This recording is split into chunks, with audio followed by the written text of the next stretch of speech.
राजधानी दिल्ली में प्रदूषण का स्तर लगातार बढ़ता चला जा रहा है और इस प्रदूषण पर लगाम लगाने के लिए प्रदूषण के खिलाफ इस लड़ाई में फायर विभाग भी उतर चुका है। इस पर बातचीत करने के लिए हमारे साथ मौजूद है fire director Atul Garg sir. सीधे बातचीत करते हैं। अतुल सर, देखा जाता है कि फायर विभाग आग बुझाने का काम करता है, लेकिन प्रदूषण के खिलाफ इस लड़ाई में भी फायर विभाग उतर चुका है। तो कितनी गाड़ियां लगाई गई है और किस तरह से एक्शन जो है प्लान बनाया गया है? देखिए, पोल्यूशन लेवल बहुत हाई हो गया था और ये गवर्नमेंट का डायरेक्शन आया था और सिटीजन की सेफ्टी का सवाल है, चाहे वो फायर हो चाहे वो एनवायरनमेंट हो। क्योंकि दिवाली का मौका है, दिवाली पे आपको पता है दिवाली के टाइम में, फेस्टिवल टाइम में थोड़ी फायर की कॉल भी ज़्यादा होती है। तो अभी हमारे पास डेली एवरी डे अगर आप देखेंगे दो तीन फैक्ट्री की कॉल भी हो रही है, तो हमारे इक्विपमेंट भी वहाँ पे काफ़ी डिप्लॉयड हैं। पर अभी हमने 12 टीम बनाई हुई है जो रोज़ सुबह शाम 2 घंटे सुबह 2 घंटे शाम जो हॉट स्पॉट हैं वहाँ पे जो है वो छिड़काव करते हैं, जिससे वहाँ पे लेवल डाउन हो जाए। जैसे ही हमारी ये दिवाली ओवर होगी तो हम इन टीमों को बढ़ाएंगे अपनी, और जो अपनी फ्रिक्वेंसी वो भी बढ़ाएंगे। हॉटस्पॉट की बात की जाए तो कौन कौन से हॉटस्पॉट जो हैं वो तय किए गए हैं आपके द्वारा या फिर दिल्ली सरकार के द्वारा तय किए गए हैं? क्या वहीं पे किया जा रहा है या कुछ अन्य जगह भी है? नहीं, देखिए, हॉट स्पॉट ऑलरेडी गवर्नमेंट ने डिक्लेयर किए हुए हैं, जहाँ पे सबसे ज़्यादा जो है AIQ लेवल सबसे ज़्यादा होता है, जो आप रोज़ पेपर में पढ़ रहे हैं। तो ये 13 हॉट स्पॉट हैं और उसमें अगर मैं कुछ बताऊँ, RK पुरम है, आनंद विहार है, मुंडका है, जहांगीरपुरी है, ऐसे बहुत सारे हैं, 13 है।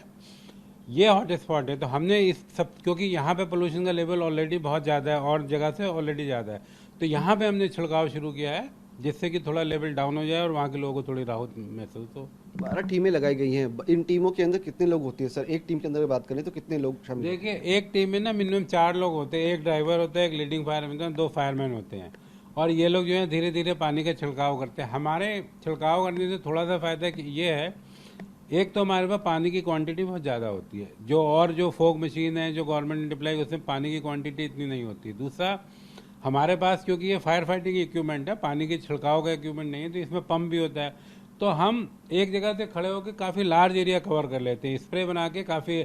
तो हमारा जो रीच है वो थोड़ा ज़्यादा हो जाता है। हमें बार बार जैसे एक जगह कर दिया तो पूरा उस लेवल में डाउन आ जाएगा। तो ये एक छोटा सा एडवांटेज है, क्योंकि हम हाई प्रेशर पंप होते हैं, हमारे पास फोग मशीनें, स्प्रे सब कुछ है, बिकॉज ये फायर फाइटिंग इक्विपमेंट है। तो मुझे उम्मीद है कि बहुत ही जल्द जो है दिल्ली वासियों को इससे सहूलियत मिलेगी। प्रदूषण को लेकर क्या फायर विभाग के पास भी कोई कॉल्स आती हैं? नहीं, हमारे पास डायरेक्ट देखिए कॉल नहीं आती। गवर्नमेंट ने ग्रीन ऐप बनाया हुआ है, उसमें कॉल आती थी, पहले भी आती थी, अब भी आती। जैसे कहीं आग लग गई, किसी ने कूड़े में देखिए उससे भी पोल्यूशन होता है। और देखिए, हम जो फायर फाइट कर रहे हैं, किसी फैक्ट्री में आग लग गई, वो भी पोल्यूशन कर रहा है। तो हम उससे, आप अगर ये कहें तो ये पोल्यूशन हम पानी छिड़कने के अलावा हम हमेशा पोल्यूशन के लिए ही, अगर आप देखें एक तरह से काम, क्योंकि आग लगने में धुआं होता है और क्या कहना चाहिए आपको, कार्बन मटेरियल आता है, वो भी तो पोल्यूशन को बढ़ाते हैं। तो ग्रीन ऐप एक हमारा है, गवर्नमेंट का ऐप है, उसमें सभी कुछ आता है। अगर कहीं आग लग जाती है या कहीं कूड़ा करकट जल रहा है तो उस पर कॉल आती है और हम उसको भी अटेंड करते हैं। बाकी चैलेंजेस क्या हैं इसमें?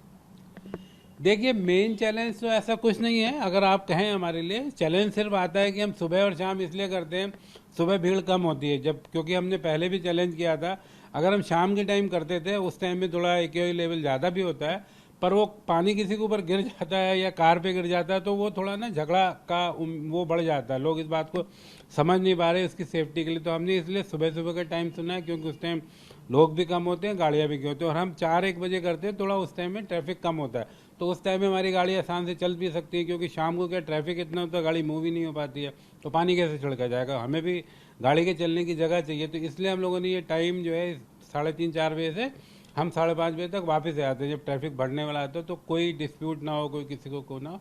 यही चैलेंज है। वैसे हमारे लिए कोई चैलेंज नहीं, it is small job for us. देखा जा रहा है कि आंकड़ा लगातार बढ़ता चला जा रहा है, 500 के आसपास पहुंच चुका है और स्थिति बताई जा रही है, उम्मीद जताई जा रही है कि दिवाली के बाद शायद और भी गंभीर हो सकती है।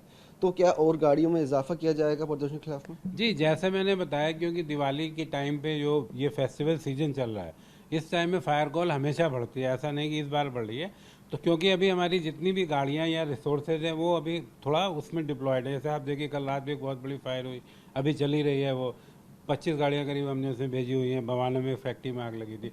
तो दिवाली के बाद थोड़ी राहत मिलेगी तो हम गाड़ियां बढ़ाएंगे, अगर जरूरत पड़ेगी तो हम गाड़ियां जरूर बढ़ाएंगे इसको, इसमें ये देश के लिए काम है। तो साफिक, जहां पर एक तरफ दिल्ली सरकार लगातार ठोस कदम उठाने में लगी है, तो वहीं फायर विभाग की टीम भी अब प्रदूषण के खिलाफ की इस लड़ाई में उतर चुकी है और जगह जगह पर पानी का छिड़काव जो है वो किया जा रहा है। उम्मीद जताई जा रही है कि इससे लोगों को काफ़ी राहत मिल सकती है। काउंसिल भल्ला के साथ विवेक शर्मा, TV9।